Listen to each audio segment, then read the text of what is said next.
Welcome back to our channel. இன்றைக்கி வாங்க வீட்டிலே ராகி பிஸ்கட் எப்படி பண்ணலான்னு பார்க்கலாம். ஒரு பாத்திரம் எடுத்துக்கோங்க. 1 டம்ளர் ராகி மாவு எடுத்துருக்கேன். 3/4 டம்ளர் கோதுமை மாவு, 3/4 டம்ளர் நாட்டு சர்க்கரையை மிக்சியில் நல்லா ஊட்டிட்டு சேர்த்துக்கோங்க.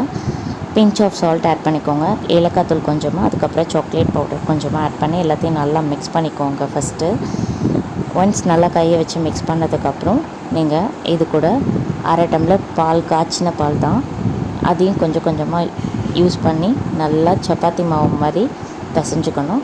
நடுவில் ஒரு 3 டேபிள் ஸ்பூன் நெய் மட்டும் தேவைப்படும். அதையும் கொஞ்சம் கொஞ்சமாக விட்டு நல்லா உங்களுக்கு சப்பாத்தி மாவு பதத்துக்கு கொண்டு வந்துடுங்க.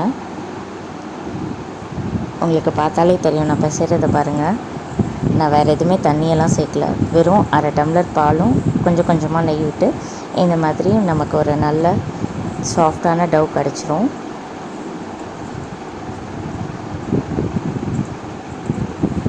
இப்போ பார்த்திங்கன்னா நமக்கு ரெடி ஆகிடுச்சு. இது அப்படியே மூடி போட்டு 10 மினிட்ஸ் விட்டுருங்க. அடுத்து ஸ்டவ்வை பற்ற வச்சு கனமான பாத்திரம் வச்சு நான் ஒரு பானை ஸ்டாண்டை வச்சுட்டு ஒரு ப்ரீ ஹீட் பண்ணிக்கோங்க ஒரு 10 மினிட்ஸ். இப்போ நம்ம எடுத்து வச்ச மாவை ஓப்பன் பண்ணிவிட்டு இந்த மாதிரி உங்களுக்கு என்ன ஷேப் வேணுமோ அந்த ஷேப்பில் நீங்கள் இது பண்ணிவிட்டு ஒரு பிளேட்டில் நல்லா நெய்யை அப்ளை பண்ணிக்கோங்க.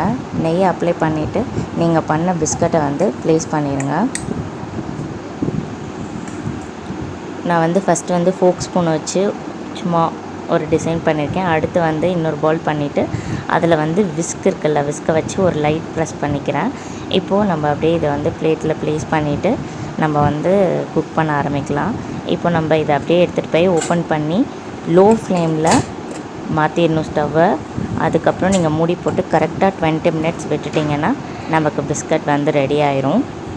இதை அப்படியே எடுத்து வெளியில் 10 மினிட்ஸ் ரெஸ்ட்டில் விட்டுருங்க. நீங்கள் உடனே எடுத்து பார்த்தீங்கன்னா நமக்கு சாஃப்டாக தான் இருக்க மாதிரி இருக்கும். நல்லா ஆறுனதுக்கப்புறம் நீங்கள் இந்த மாதிரி எடுத்து புட்டு பார்த்தீங்கன்னா நமக்கு ராகி பிஸ்கட் ரெடி ஆயிரும். உங்களுக்கு பார்த்தாலே தெரியும், நல்லா அழகாக வந்திருக்கு. இப்போ நான் மீதி இதில் நட்ஸ் எல்லாம் போட்டு இதே மாதிரியே பண்ணி அதே மாதிரியே லோ ஃப்ளேமில் 20 மினிட்ஸ் வச்சுக்கிறேன்.